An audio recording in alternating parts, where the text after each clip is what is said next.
¿Nos escucha, Guari? Tres unas con nuestra mamita Virgen del Rosario.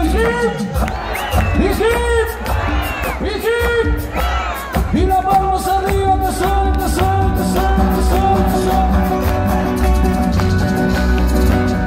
Casualidad quieres llamar a ese cabrón que no sé. ¿Cómo dice Guay? Casualidad. A ese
Mamá Rosario, ¿dónde estabas?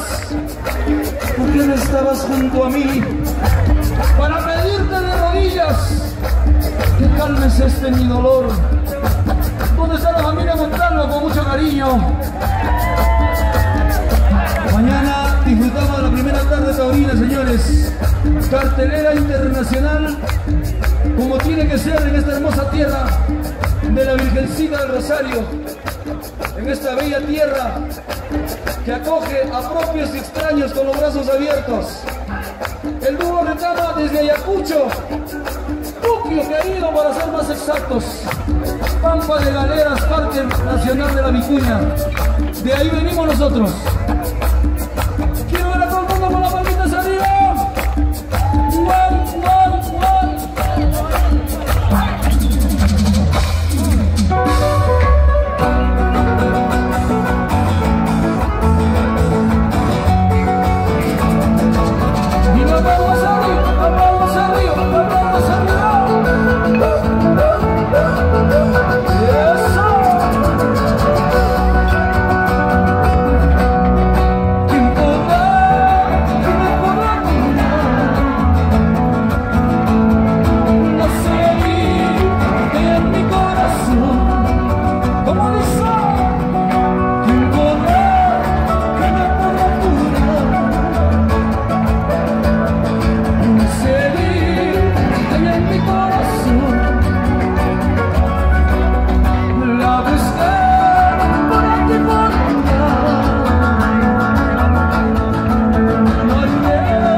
Siempre, ¿no?